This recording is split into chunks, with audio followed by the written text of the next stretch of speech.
और इस लेक्चर में हम लोगों को पढ़ना है क्या?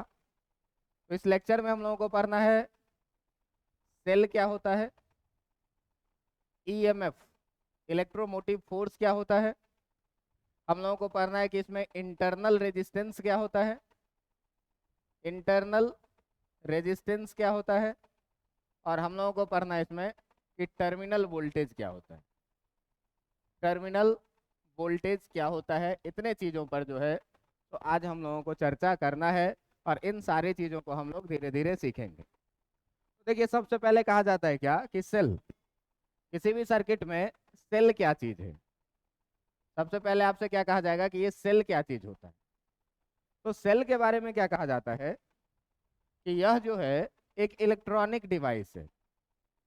It is an electronic device, it is an electronic device which convert chemical energy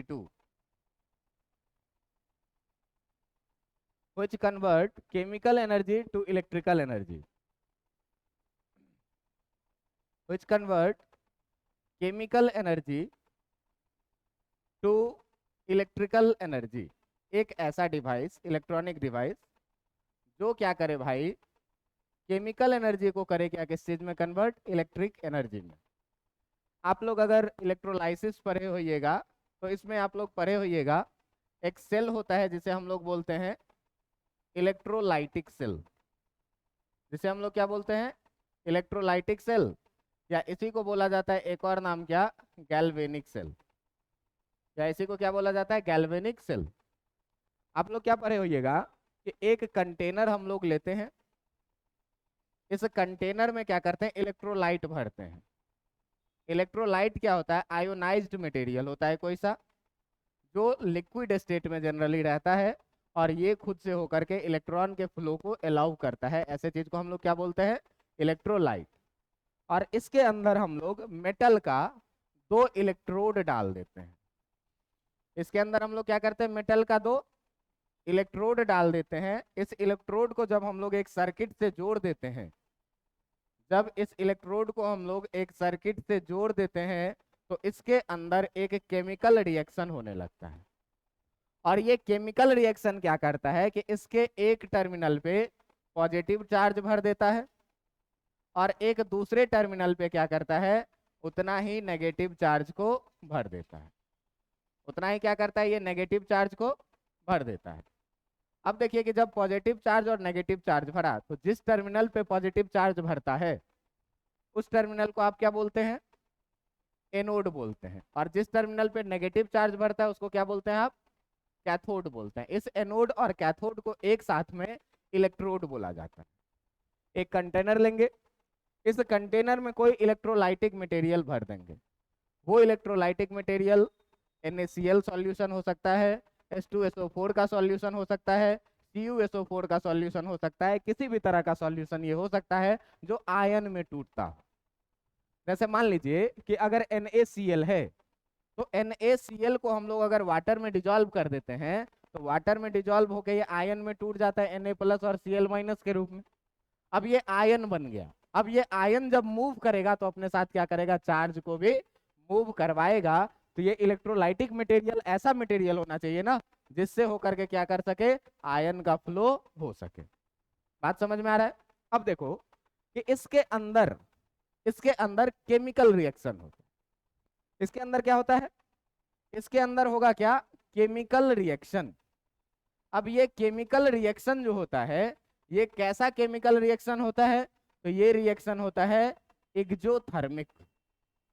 exothermic reaction का मतलब कि ऐसा केमिकल रिएक्शन जिसमें क्या हो, हीट रिलीज हो, जिसमें हीट एनर्जी क्या हो, रिलीज हो। आप लोग कभी देखे होइएगा कि अगर घर वर को हम लोग चूना करने के लिए पानी में चूना डालते हैं तो बहुत ज्यादा गर्म हो जाता है। इसका मतलब क्या कि ये जो CaCO3 है आपका, ये जब पानी में गया तो एक केमिकल रिएक्शन हुआ और इस केमिकल रिएक्शन में बहुत ज्यादा अमाउंट में क्या होता है, हीट निकलता है, बहुत ज्यादा हीट प्रोड्यूस होता है। तो ऐसा केमिकल रिएक्शन जिसमें हीट प्रोड्यूस हो उसे हम लोग क्या बोलते हैं, एक्सोथर्मिक, और जिसमें हीट लगता है उसे क्या बोलते हैं, एंडोथर्मिक रिएक्शन। साथ साथ में ये एक्सोथर्मिक होने के साथ साथ ये रेडॉक्स रिएक्शन भी होता है। कैसा रिएक्शन होता है, रेडॉक्स रिएक्शन। रेडॉक्स रिएक्शन को आप एक शब्द में जान सकते हैं क्या, कि ऑक्सीडेशन और रिडक्शन एक साथ हो। तो देखो एक पे पॉजिटिवली चार्ज आ रहा है, एक पे नेगेटिवली चार्ज आ रहा है, तो अगर अपोजिट आयन भी एक साथ फॉर्म होता है तो ऑक्सीडेशन और रिडक्शन साथ साथ में हो रहे हैं, और ऐसे रिएक्शन को हम लोग क्या बोलते हैं, रेडॉक्स रिएक्शन। आप लोग ये चीज इलेक्ट्रोलाइटिक सेल के बारे में आप लोग केमिस्ट्री में जब टॉपिक पढ़े होइएगा इलेक्ट्रोलाइसिस, तो वहां पर बखूबी पढ़े होइएगा कि इसके अंदर का रिएक्शन कैसा होता है। मैं बस अपने एस्पेक्ट को लेकर के चलूंगा और आपको इतना बताऊंगा कि भाई एक पे पॉजिटिव चार्ज एक पे नेगेटिव चार्ज बनेगा, इसके अंदर में जो भी केमिकल रिएक्शन होता होगा, जो भी प्रोसेस होता होगा, बस इतना जानिए कि इसमें बहुत ज्यादा अमाउंट में हीट जनरेट होता है, एक्सोथर्मिक रिएक्शन है। और दूसरी बात ये जानिए कि ये रेडॉक्स रिएक्शन भी होता है। अब देखो कि अगर अगर मैं इस बीच में कोई सा इलेक्ट्रॉन रखूं, अगर मैं इस बीच में कोई सा इलेक्ट्रॉन रखूं, तो ये इलेक्ट्रॉन नेगेटिव वाले की तरफ जाएगा कि पॉजिटिव वाले की तरफ जाएगा, पॉजिटिव वाले की तरफ जाना चाहिए, लेकिन ऐसा होता नहीं है। ये इलेक्ट्रॉन जाता है इधर से नेगेटिव वाले की तरफ। अब कहिएगा कि क्यों जाता है नेगेटिव वाले की तरफ, इलेक्ट्रॉन जिस पर नेगेटिव चार्ज है ये नेगेटिव की तरफ क्यों जाएगा, नेगेटिव नेगेटिव में तो रिपल्सन होना चाहिए, दूर हटना चाहिए, इसको पॉजिटिव की तरफ आना चाहिए। लेकिन बेटा देखो दो तरह की चीजें हैं यहाँ पर। इलेक्ट्रॉन मूव करेगा, ये किस पर डिपेंड करेगा, इलेक्ट्रॉन के एनर्जी पे डिपेंड करेगा। अब देखो कि इलेक्ट्रोस्टैटिक फोर्स के कारण निश्चित रूप से ये पॉजिटिव इसको अपने तरफ खींचेगा, ये नेगेटिव इसको रिपेल करेगा। लेकिन ये इलेक्ट्रॉन जो है, इस बीच में जो एक केमिकल रिएक्शन हुआ है ना, ये इस इलेक्ट्रॉन को बहुत ज्यादा अमाउंट में हीट के रूप में एनर्जी दे दिया, एक्सोथर्मिक रिएक्शन। अब इस एनर्जी के सामने में, इस हीट एनर्जी के सामने में इसके इलेक्ट्रोस्टैटिक एनर्जी की कोई औकात नहीं रह जाती है, और ये हीट एनर्जी के कारण क्या होता है, इधर से नेगेटिव के तरफ ही जाता है। तुम ये बात जानते हो भाई कि सर्किट में करंट फ्लो करने के लिए पोटेंशियल डिफरेंस का होना जरूरी है।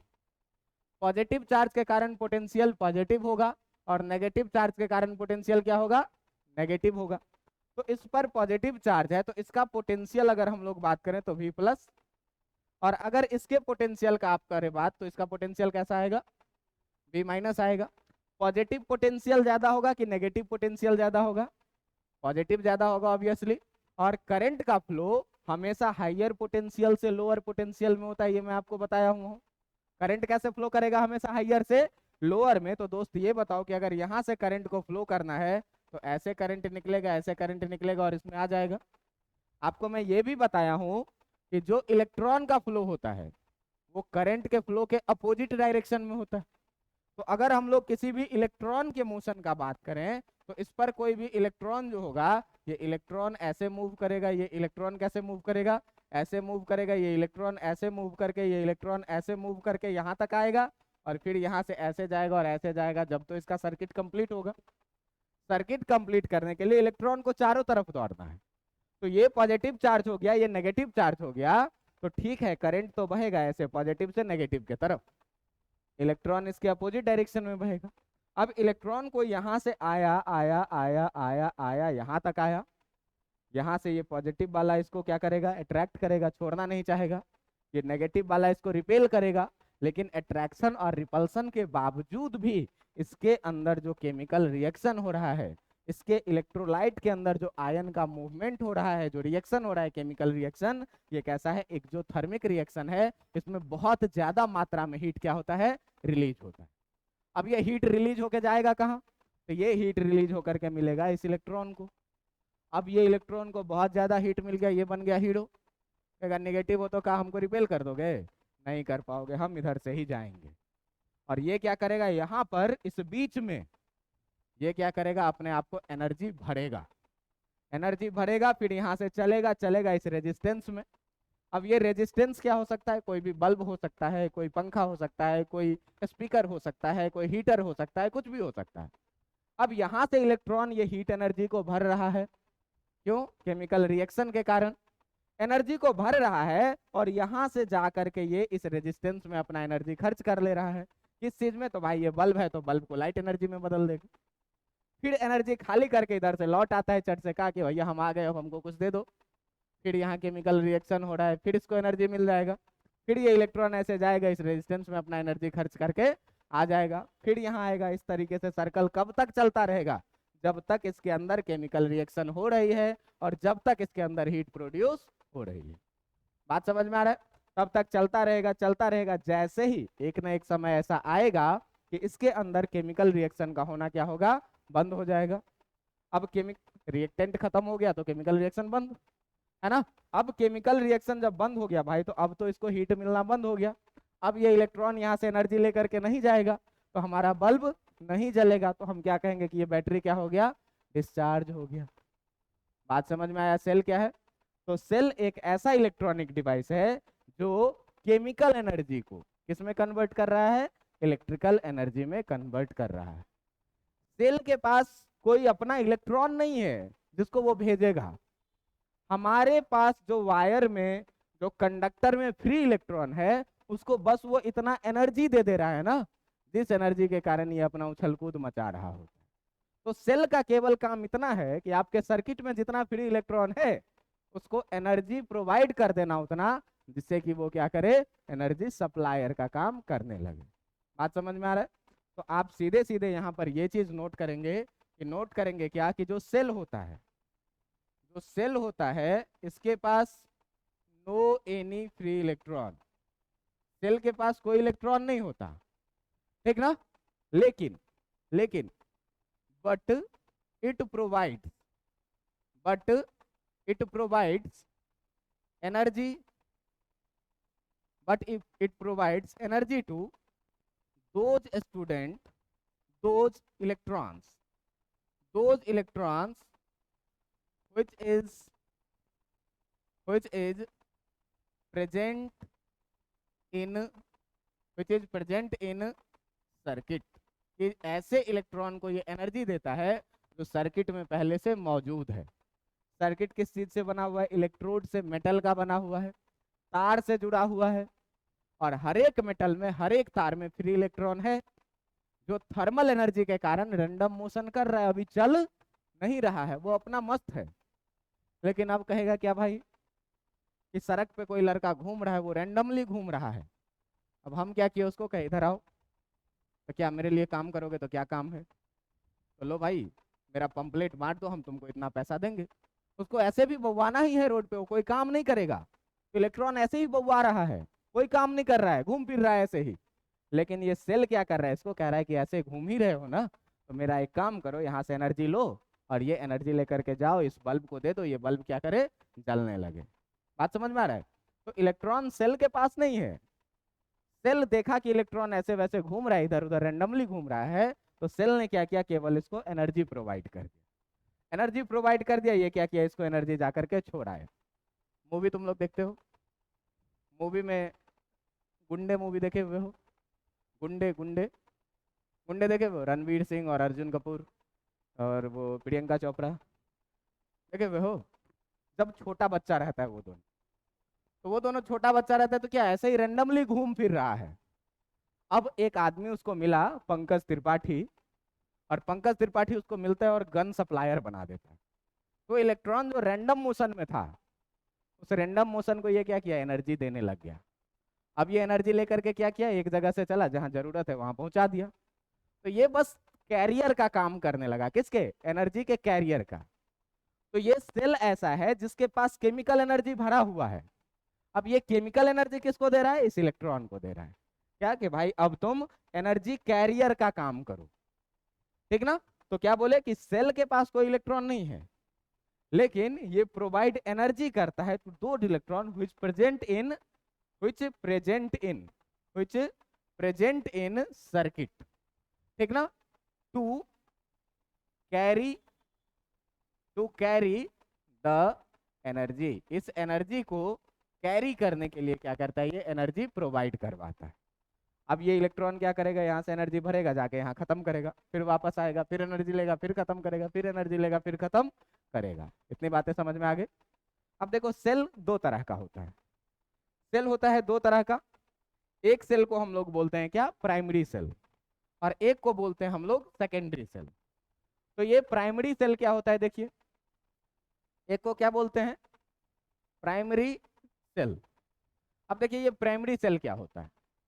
तो अपन जाते हैं भाई दुकान से 15 रुपया में बैटरी खरीद के लाते हैं, 10 रुपया में बैटरी खरीद के लाते हैं, किस चीज के लिए, रिमोट के लिए, किस चीज के लिए, टॉर्च चलाने के लिए, किस चीज के लिए, रेडियो जलाने के लिए खरीद के लाते हैं ना आप लोग, एवर रेडी निप्पो का। उस बैटरी को अगर आप एक बार खत्म कर लिए तो फिर वो दोबारा चार्ज नहीं होगा। लेकिन एक बैटरी अपने मोबाइल फोन में है, जो एक बार डिस्चार्ज हुआ तो फिर उसको हम लोग क्या कर सकते हैं, दोबारा चार्ज कर सकते हैं। तो एक ऐसा सेल जिसको दोबारा चार्ज नहीं किया जा सके, ऐसे सेल को हम लोग क्या बोलते हैं, प्राइमरी सेल बोलते हैं। और ऐसा सेल जिसको हम लोग बार बार चार्ज कर सकते हैं यूज करने के बाद, ऐसे सेल को हम लोग क्या बोलते हैं, सेकेंडरी सेल। तो भाई साहब प्राइमरी सेल में क्या बोले, प्राइमरी सेल के बारे में क्या बोले, the cell which can which can not be charged, which can not be charged, जिसको चार्ज नहीं किया जा सके, ऐसे सेल को हम लोग क्या बोलेंगे, प्राइमरी सेल बोलेंगे। और सेकेंडरी सेल में मैं क्या बोला कि सेकेंडरी सेल जो होगा, जो आपका सेकेंडरी सेल होगा, ये सेकेंडरी क्या होगा, इसको हम लोग, इस सेल को हम लोग क्या कर सकते हैं, बार बार चार्ज कर सकते हैं। The cell which can be charged many times, जिसको हम लोग क्या कर सके, बार बार चार्ज कर सकें, ऐसे सेल को हम लोग क्या बोलते हैं, सेकेंडरी सेल बोलते हैं। बात समझ में आ रहा है। तो जो दुकान से अपन जाते हैं सेल खरीदने के लिए, 10 रुपये 15 रुपये का सेल, वो कैसा सेल होता है, वो सेल होता है प्राइमरी सेल। ये बेसिकली क्या करता है, तो एक बार अगर ये अपना केमिकल रिएक्टेंट खत्म कर लिया तो फिर दोबारा हम कुछ भी करेंगे उसमें केमिकल रिएक्शन स्टोर्ड नहीं होगा। लेकिन जो चार्जेबल सेल होता है, उस चार्जेबल सेल में लिथियम आयन भरा हुआ होता है, तो अगर वो एक बार डिस्चार्ज हो भी गया ना, तो फिर अगर हम किसी सोर्स से उसको आयन प्रोवाइड करेंगे तो वो दोबारा चार्ज हो जाएगा। इसीलिए ये महंगा आता है। समझ में आ रहा है बात। और जो चार्ज करने लायक सेल नहीं है दोबारा, वो सेल सस्ता भी आता है। बात समझ में आ रहा है। तो ये प्राइमरी सेल और सेकेंडरी सेल था। आपको मैं क्या बोला कि सेल क्या होता है, सेल का मैकेनिज्म क्या है, इस मैकेनिज्म में ये कैसे काम करता है। तो इलेक्ट्रॉन को एनर्जी प्रोवाइड करेगा कैसे, केमिकल रिएक्शन के थ्रू। केमिकल रिएक्शन खत्म, सेल का वैल्यू खत्म। क्लियर था इतनी बातें। अब देखिए कि सेल से रिलेटेड कुछ टर्म आते हैं, जिस टर्म में पहला टर्म है आपका क्या, जिसको बोला जाता है इलेक्ट्रोमोटिव फोर्स। जिसको क्या बोला जाता है, इलेक्ट्रोमोटिव फोर्स। अब देखो ये इलेक्ट्रोमोटिव फोर्स को शॉर्ट में बोला जाता है ईएमएफ। ये कोई फोर्स नहीं होता, ये कोई फोर्स नहीं होता है। नाम है फोर्स, लेकिन ये फोर्स नहीं होता है, जिसका यूनिट न्यूटन हो, ऐसा कोई फोर्स ये नहीं है। ये है क्या, ये है क्या भाई। तो ये देखो कि जो सेल है अपना, जो सेल है अपना, और अपन दुकान से खरीद के लाते हैं, तो उस पर एक डिनोशन लिखा हुआ होता है कि ये 1.5 वोल्ट का है, कोई सेल 9 वोल्ट का है, कोई सेल 12 वोल्ट का है। तो जो इस पे डिनोशन लिखा हुआ होता है ना, वो एक्चुअली उसका ईएमएफ लिखा हुआ होता है।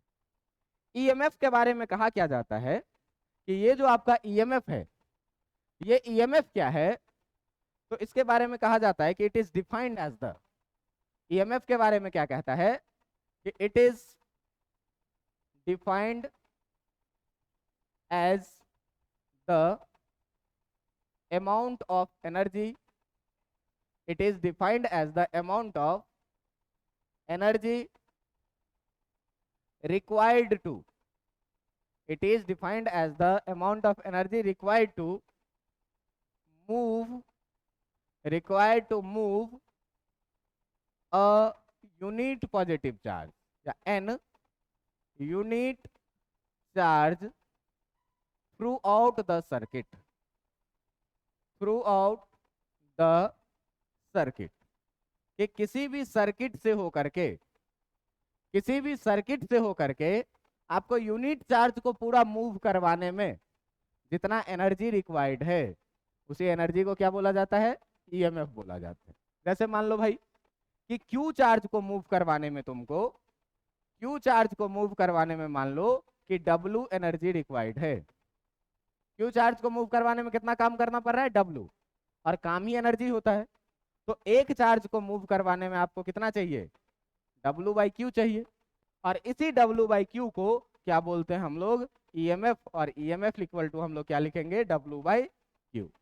EMF इक्वल टू क्या लिखेंगे? W/Q। आप देखिएगा कि ये इलेक्ट्रोमोटिव फोर्स है, लेकिन ये फोर्स नहीं है।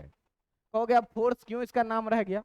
तो सेल वेल बहुत पुराने समय का खोज है। उस समय में लोगों को ऐसा लगता था ना कि यहाँ से कोई एक फोर्स लगता है जो इस इलेक्ट्रॉन को इस एनोड से कैथोड की तरफ धकेल दे रहा है। ये जाना तो नहीं चाहेगा, रिपल्सन होगा, लेकिन कोई एक फोर्स है जो इसको धकेल दे रहा है, इसीलिए इसका नाम रख दिया था क्या? Electromotive force. लेकिन बाद में ये पता चला कि ये कोई फोर्स नहीं होता है। ये है क्या? तो अमाउंट ऑफ एनर्जी रिक्वायर्ड है किसी भी सर्किट में किसी इलेक्ट्रॉन को पूरा मूव करवाने के लिए कितना एनर्जी चाहिए। अब तुम ध्यान से देखो तो अपन डेल्टा भी जो लिखते थे यही लिखते थे ना, और इसका यूनिट क्या लिखते थे? इसका यूनिट लिखते थे क्या? SI unit of EMF। SI unit of EMF जो होगा ये क्या होगा? वोल्ट होगा, जो पोटेंशियल डिफरेंस का होता है। बात समझ में आ रहा है? तो ये तो एक है जो बहुत पॉपुलर डेफिनेशन नहीं है EMF का। EMF का एक बहुत ही पॉपुलर डेफिनेशन ये है जिसको आप ध्यान से समझिएगा, और यही एग्जाम में पूछा भी जाता है। कहता है क्या कि जो आपका EMF है, मतलब जो इलेक्ट्रोमोटिव फोर्स है, इस EMF को हम लोग E के द्वारा डिनोट करते हैं, ठीक ना? E के द्वारा डिनोट करते हैं। कहता है क्या कि ये EMF जो होता है, कहता है it is the potential difference, it is the potential difference, it is the potential difference across the terminal of cell, across the terminal of cell when there is no current, when there is no current flowing through the circuit। कि जब circuit से होकर के कोई current flow नहीं करे, जब circuit से होकर के कोई करंट फ्लो नहीं करे, उस समय में सेल के दोनों टर्मिनल के बीच का जो पोटेंशियल डिफरेंस होता है उसी को हम लोग क्या बोलते हैं? EMF बोलते हैं। जैसे मान लो भाई दुकान पर गए और एक बैटरी खरीद करके ले आए, दुकान पर गए और एक बैटरी खरीद करके ले आए। ये बैटरी का ये वाला पॉजिटिव टर्मिनल और ये वाला नेगेटिव टर्मिनल। बैटरी बहुत सुंदर बना है, देखो। अब ये पॉजिटिव टर्मिनल और ये नेगेटिव टर्मिनल, और इस बैटरी पे लिखा हुआ है कितना? 1.5 वोल्ट। इस पे कितना लिखा हुआ है? 1.5 वोल्ट।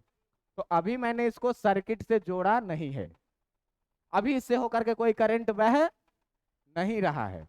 तो इस समय में जो इसके दोनों टर्मिनल के बीच का पोटेंशियल डिफरेंस है, इसी पोटेंशियल डिफरेंस को हम लोग क्या बोलेंगे?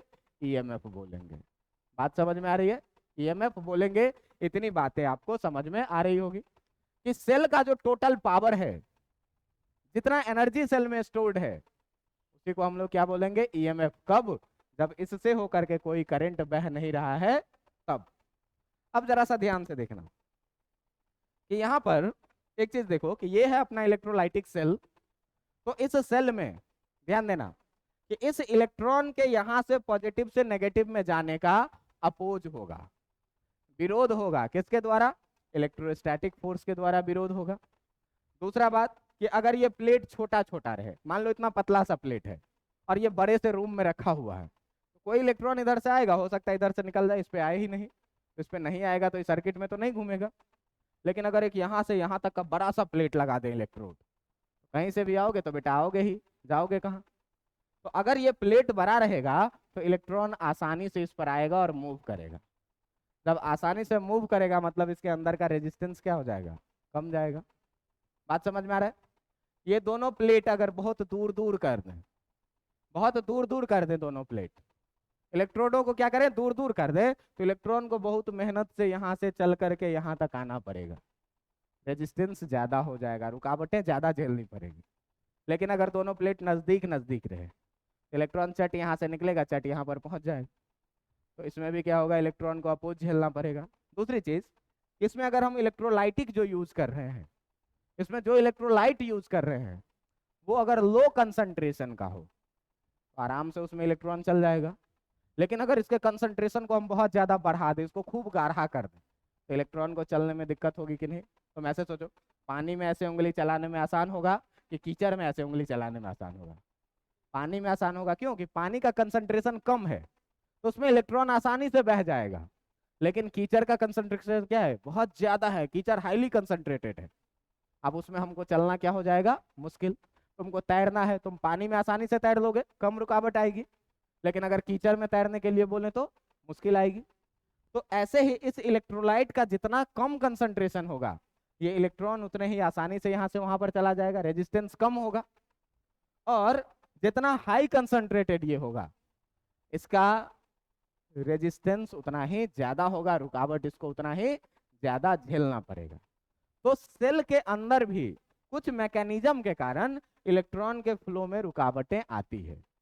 इसमें क्या क्या चीज हो सकता है, तो ये जो इलेक्ट्रोड है मटेरियल, हम कितना भी बेस्ट अगर कंडक्टर यूज कर लें तो कुछ ना कुछ उसका रेजिस्टेंस रहेगा कि नहीं रहेगा, रहेगा।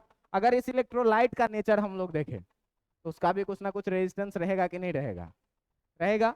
अगर इस प्लेट का डिस्टेंस हम देखें तो उसका भी कुछ ना कुछ रेजिस्टेंस रहेगा कि नहीं रहेगा। तो सेल के इंटरनल मैटर के कारण सेल के अंदर एक छोटा सा रेजिस्टेंस क्रिएट हो जाता है।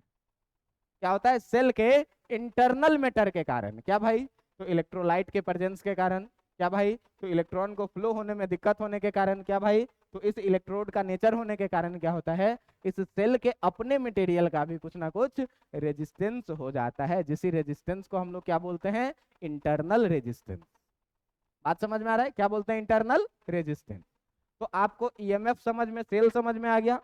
सेल के बाद ईएमएफ समझ में आ गया कि ईएमएफ क्या है, तो अमाउंट ऑफ एनर्जी किस चीज के लिए जरूरत, तो पूरे सर्किट में, यहां तक कि बैटरी में भी घुमाने के लिए इसको जितना एनर्जी रिक्वायर्ड हो रहा है यूनिट पॉजिटिव चार्ज को घुमाने के लिए, उसी एनर्जी को हम लोग क्या कहते हैं, ईएमएफ कहते हैं। इसका भी ऐसा यूनिट क्या होता है, वोल्ट। तो जब ताजा ताजा सेल खरीद के लाए और उससे होकर के कोई करंट फ्लो नहीं कर रहा है, कोई करंट फ्लो नहीं कर रहा है, तो इस सेल का जो है, तो जो पोटेंशियल डिफरेंस है टर्मिनल का, इसी पोटेंशियल डिफरेंस को हम लोग क्या बोलेंगे, ईएमएफ बोलेंगे। बात समझ में आया। ईएमएफ को ई से डिनोट करते हैं। जैसे मान लीजिए कि अपने पास एक सर्किट है कुछ ऐसा, ये है रेजिस्टेंस लगा हुआ आर।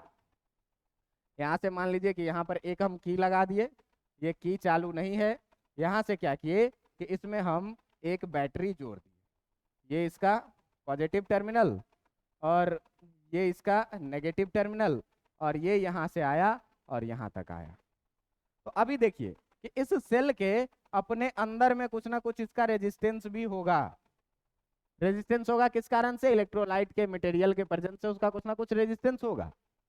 अभी इस सेल का जो पोटेंशियल डिफरेंस होगा, इसी को हम लोग क्या बोलेंगे, ईएमएफ, क्योंकि यहाँ पर स्विच खुला हुआ है और इससे होकर के कोई करंट फ्लो नहीं कर रहा है। बात समझ में आ रहा है। दूसरा चीज देखो कि दूसरा चीज में क्या बोला, दूसरा चीज में बोला क्या कि एक टर्म है इसके अंदर में, क्या, इंटरनल रेजिस्टेंस। क्या है, इंटरनल रेजिस्टेंस। इस इंटरनल रेजिस्टेंस को हम लोग स्मॉल आर से डिनोट करते हैं, ठीक ना। तो हम लोग क्या कहेंगे कि ये इंटरनल रेजिस्टेंस होता है क्या, इट इज द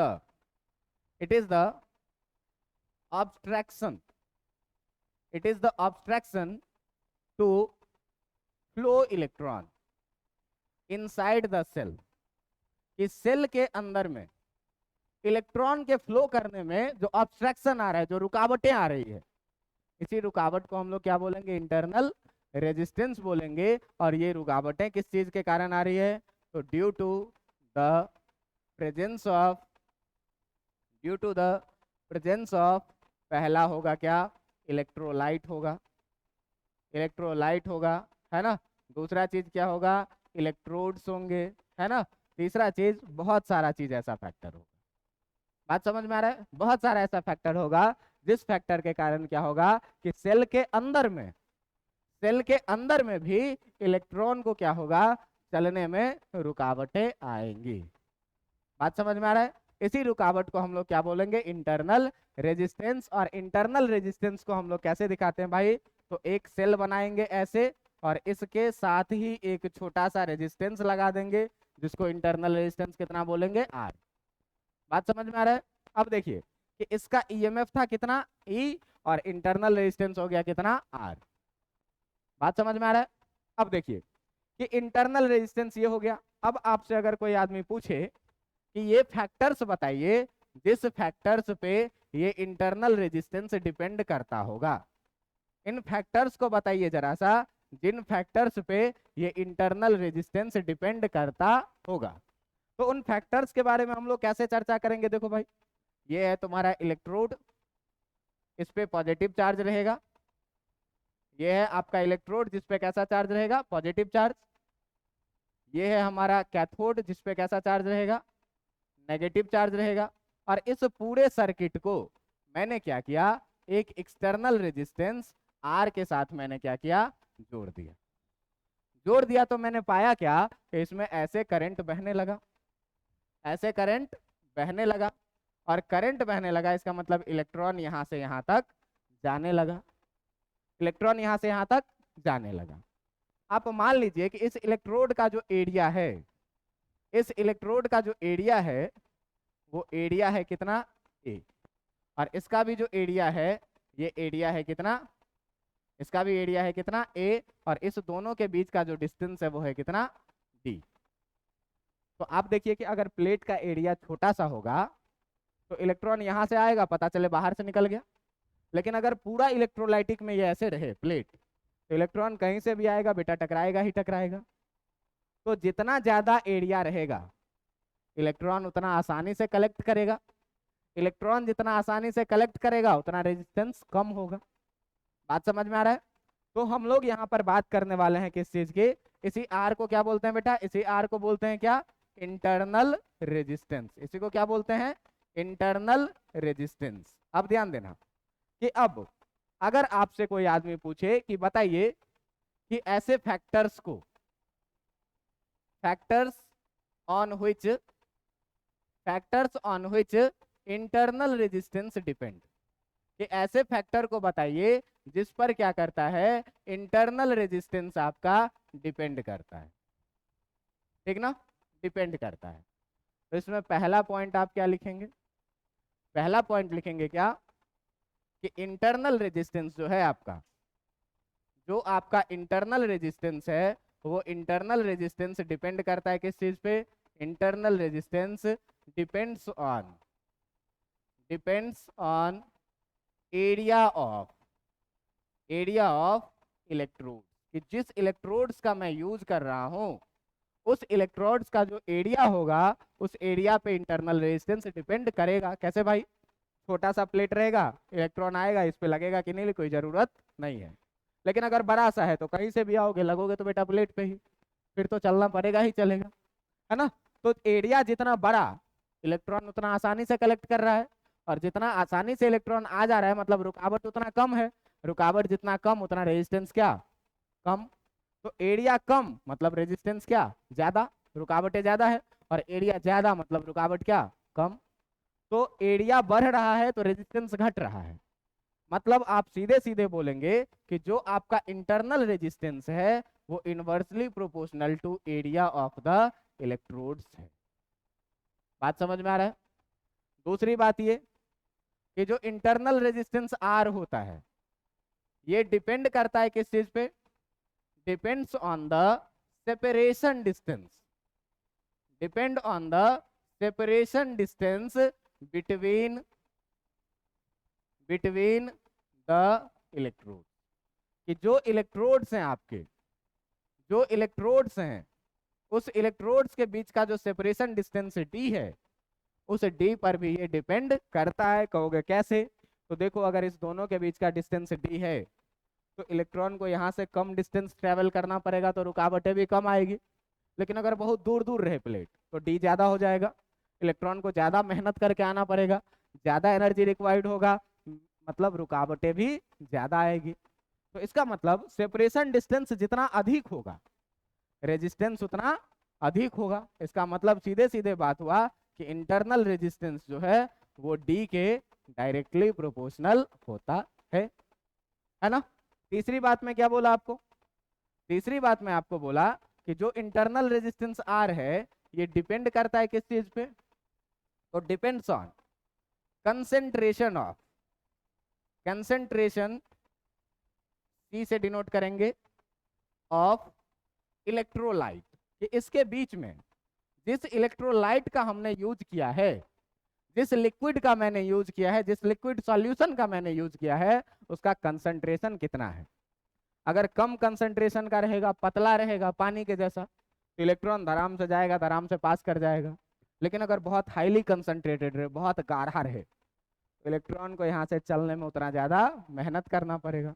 मतलब जितना अधिक कंसंट्रेशन, रुकावटें उतनी अधिक, रुकावट उतना अधिक मतलब रेजिस्टेंस भी उतना अधिक।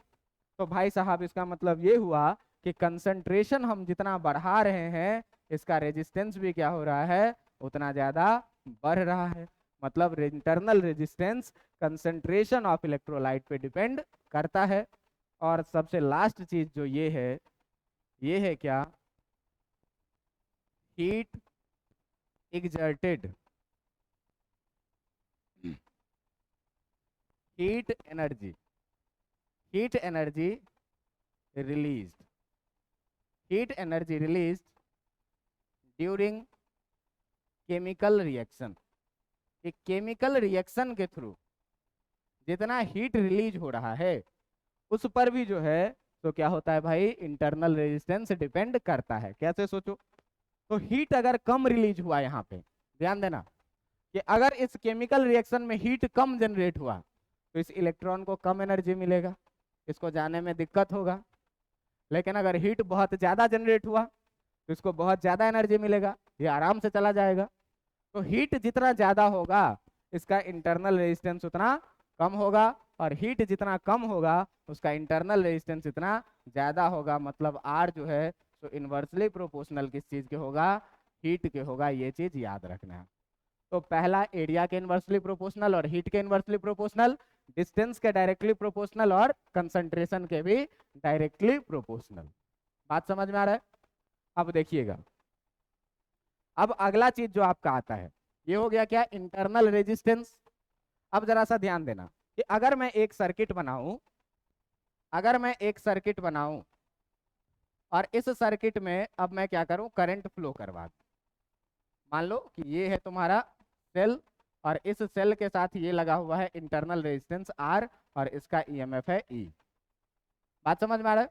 तो यहां से ये ई सप्लाई तो देगा, लेकिन आप जरा सा सोचिए कि अगर यहां से आई करंट आया, यहां से भी आई करंट जाएगा, यहां से भी आई करंट जाएगा, यहां भी आई करंट आएगा। लेकिन जरा सा सोचिए कि बैटरी का रेजिस्टेंस है, ये थोड़ा ना थोड़ा पोटेंशियल खा जाएगा।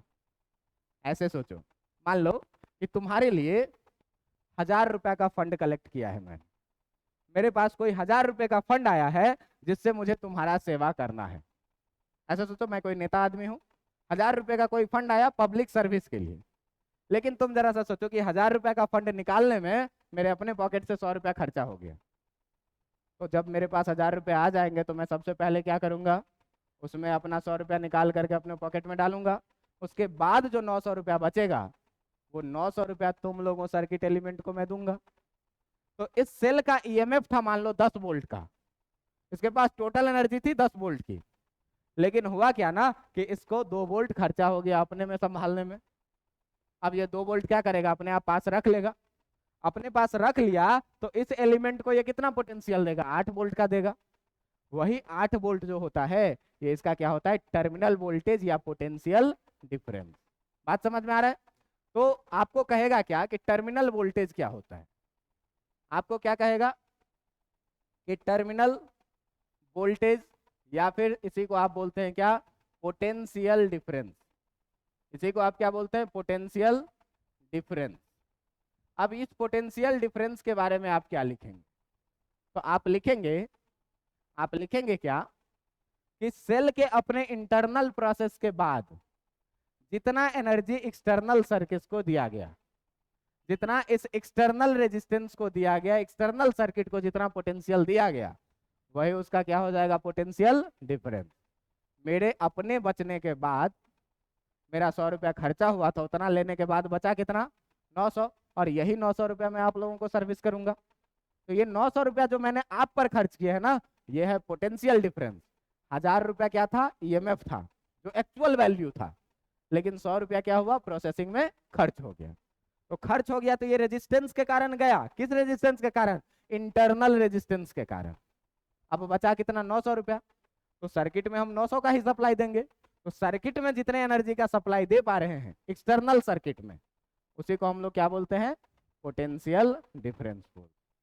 ठीक है, तो हम लोग इसके बारे में क्या लिखेंगे भाई, इसके बारे में लिखेंगे क्या कि ये पोटेंशियल डिफरेंस जो है ये क्या है, it is energy supplied to, it is energy supplied to external, it is energy supplied to external circuit element।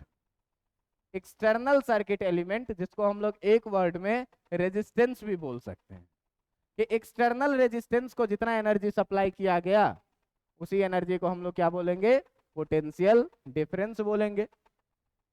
तो सर्किट एलिमेंट, सीधी सीधी बात। अब देखिए कि मान लीजिए कि यहाँ का पोटेंशियल डिफरेंस है V, ये पॉइंट है A और ये पॉइंट है B। इस दोनों के बीच का पोटेंशियल डिफरेंस आप ध्यान से देखिएगा कि अगर है V, तो ओम्स लॉ से जो है, तो हम लोग V equal to IR external लिखेंगे कि नहीं लिखेंगे, लिखेंगे, है ना। तो लिखेंगे क्या कि it is defined as the, it is defined as the product of, it is defined as the product of current flowing through the circuit।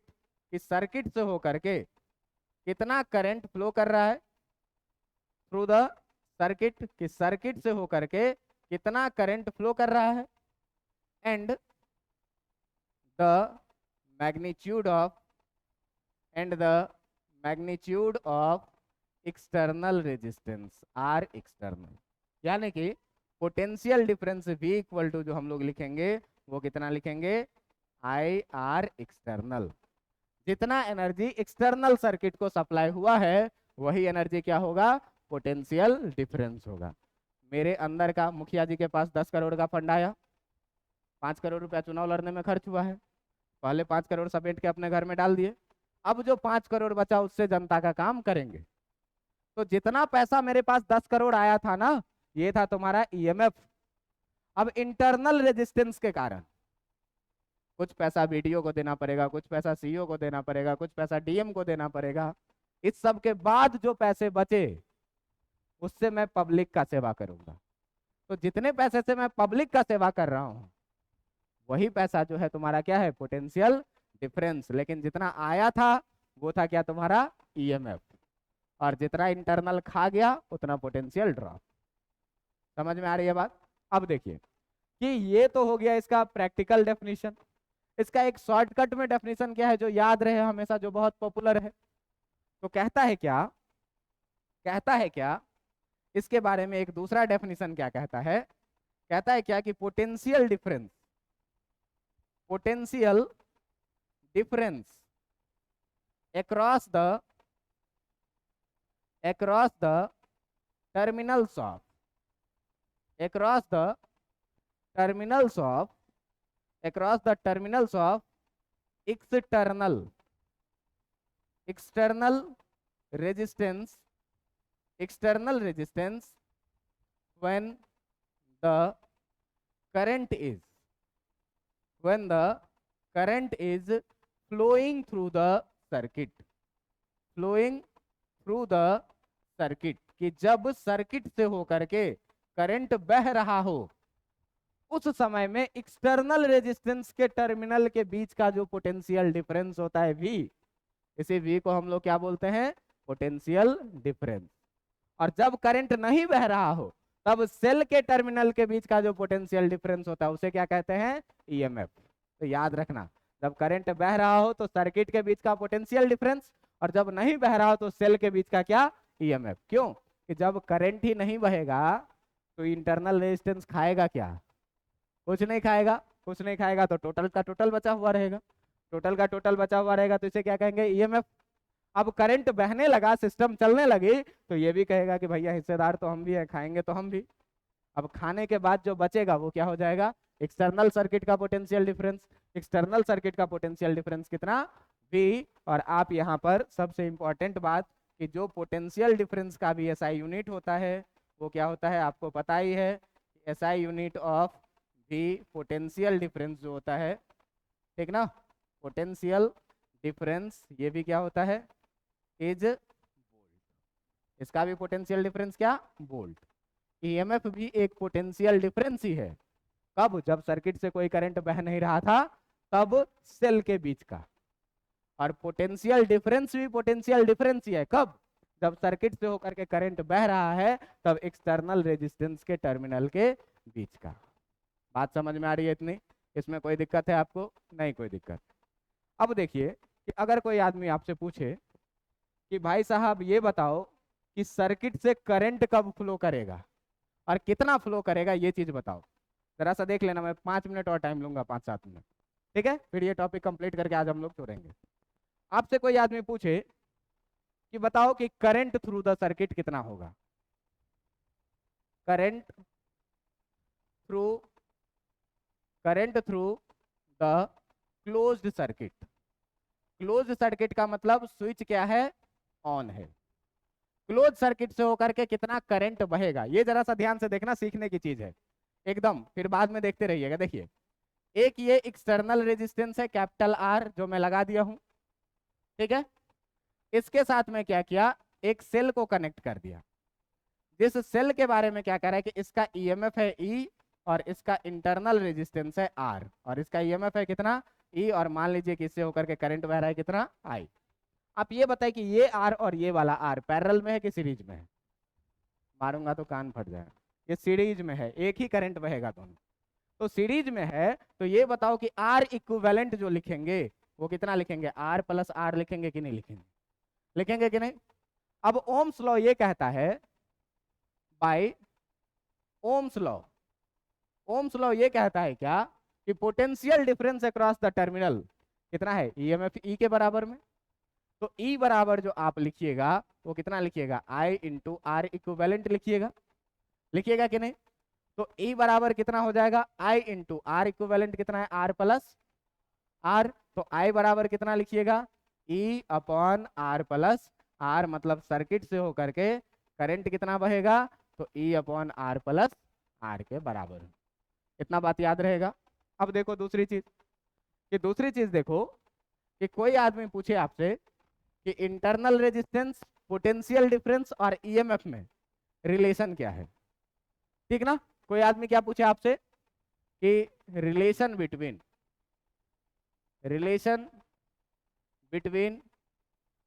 EMF and potential difference, कि पोटेंशियल डिफरेंस और ईएमएफ के बीच में क्या relation है। फिर से ध्यान से देखिएगा, उसी सर्किट पर हम लोग बात करने वाले हैं, उसी सर्किट पर बात करने वाले हैं क्या। तो भैया ये है तुम्हारा रेजिस्टेंस R, यहां से जुड़ा हुआ है एक सेल तुम्हारा जिसका ईएमएफ है E, इसके साथ ये इंटरनल रेजिस्टेंस S, इससे करंट बह रही है कितनी, I। इस पॉइंट का नाम रख लो क्या, A, और इस पॉइंट का नाम रख लो क्या, B। ध्यान देना।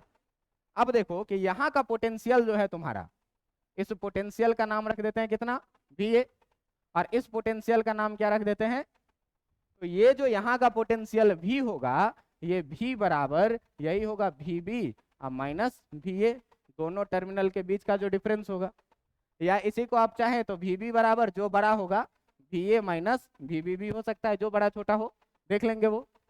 अब जरा सा ध्यान से देखिएगा कि हम इस वाले पोर्शन को हम बना रहे हैं अलग से, इस वाले पोर्शन को बना रहे हैं अलग से। तो ये वाला पोर्शन है क्या, यहाँ पर एक सेल है, यहाँ पर एक इंटरनल रेजिस्टेंस लगा हुआ है, इस पॉइंट का पोटेंशियल है VB, इस पॉइंट का पोटेंशियल है कितना, VA, इसका ईएमएफ है E, इसका इंटरनल रेजिस्टेंस R, और करंट I ऐसे बह के आया है इससे होकर के। आप जरा सा ध्यान दीजिए, हम जानते हैं कि करंट हमेशा किधर से बहता है, हाइयर पोटेंशियल से लोअर पोटेंशियल में। तो करंट अगर इधर से आ रहा है इसका मतलब इधर का पोटेंशियल हाइयर होगा, इधर का पोटेंशियल लोअर होगा रेजिस्टेंस में। सेल में ये नेगेटिव टर्मिनल है तो ये लोअर पोटेंशियल होगा, ये पॉजिटिव टर्मिनल है तो ये, तो अधिक लेके आए थे और कम हो गया तो लॉस हुआ है कि फायदा हुआ है? अधिक था मेरे पास, इससे होकर के गुजरे तो यहाँ आए तो कम हो गया, लॉस हुआ है ना। लॉस को माइनस में लिखना है। और इधर लो लेके चले, आगे बढ़े तो बढ़ गया मेरे पास, प्रॉफिट हुआ है कि लॉस हुआ है? प्रॉफिट। प्रॉफिट को किस में लिखना है? पॉजिटिव में। अब देखना ध्यान से कि हम चल रहे हैं ऐसे, अपना हम पाथ बनाए हैं कैसे कि ये पाथ है मेरा चलने का। हम भी से चले, मेरे पास पोटेंशियल था कितना भाई? भी। जब बी पर हम खड़े थे तो मेरे पास पोटेंशियल था कितना? भी। अब चलते चलते हम इस रेजिस्टेंस में घुसे तो या तो पोटेंशियल का लॉस होगा या तो फायदा होगा। लॉस होगा तो माइनस में लिखेंगे और फायदा होगा तो प्लस में लिखेंगे। तो भैया हाइयर में थे और हाइयर से पहुंच गए लोअर में, तो लॉस हुआ कि प्रॉफिट हुआ? लॉस हुआ। लॉस होगा कितने का? V बराबर आई आर का। आई आर का लॉस होगा तो आई आर का लॉस होगा तो कितना लिखेंगे? Minus I are. चलो ये हम रेजिस्टेंस क्रॉस कर गए। अब ये रेजिस्टेंस क्रॉस करके आए सेल में, तो सेल में पहले थे लोअर में, अब पहुंच गए किसमें? तो लोअर से हाइयर में पहुंचे तो प्रॉफिट होगा कि लॉस होगा? प्रॉफिट होगा। हाइयर से लोअर में नहीं पहुंचे हैं, लोअर से हाइयर में पहुंचे हैं। लोअर से अधिक में पहुंच गए तो प्रॉफिट हुआ कि लॉस हुआ? प्रॉफिट होगा तो प्लस में लिखेंगे कि माइनस में? प्लस ई। अब यहां से बढ़ के आ गए ए पर। ए पर आए तो देखे कि मेरे पास जो पोटेंशियल बचा हुआ है वो कितना? मैं अपने पॉकेट में 1000 रुपये के लेके चला, अपने बहन के यहाँ गया तो उसको 50 रुपया दे दिया, लो खा पी लेना अपना। फिर अपने ससुराल पहुंचा, वहां पर 50 रुपया मिल गया, 100 रुपया मिल गया, 200 रुपया मिल गया। अब हम घर आए वापस तो देख रहे हैं मेरे पास इतना पैसा बचा हुआ है। बात समझ में आ रहा है? अब यहाँ से आप देखिए ध्यान से, इस बी को इधर लेके जाइए तो कितना बच जाएगा? ई माइनस आई आर, इधर E minus I R equal to V A और माइनस कितना? और ये V A minus V B कितना होता था? वी इक्वल टू कितना? E minus I R. ये कहानी होती है तब की जब ये बैटरी डिस्चार्ज हो रही हो। एक और कंडीशन होता है इसका, जब चार्जिंग का कंडीशन हो। जब बैटरी क्या हो रहा हो? चार्ज हो रहा हो, तो इसमें ये माइनस हो जाता है प्लस। इसको हम लोग आगे डिस्कस करेंगे। इतनी बातें समझ में आ गई कि ये भी क्या है? Potential difference. ई क्या है? ईएमएफ। आई करंट और आर क्या? रेजिस्टेंस। तो इसके बीच में एक ये रिलेशन आता है। ये रिलेशन कैसे आया ये समझ में आ गया। सर्किट से होकर के करंट कितने का बहेगा ये समझ में आ गया। और ईएमएफ क्या होता है, पोटेंशियल क्या होता है, इंटरनल रेजिस्टेंस क्या होता है, और ये किन किन बातों पर डिपेंड करता है, ये सारी चीजें आपको समझ में आ गई होगी। जाके अच्छे से नोट्स लिखिएगा, किसी किताब से एक बार अच्छे से पढ़ लीजिएगा। उसके बाद अगले दिन शुरू करेंगे किरचॉफ लॉ। काफी आज के लिए किरचॉफ लॉ, किरचॉफ लॉ। ठीक है, चलिए काफी आज के लिए।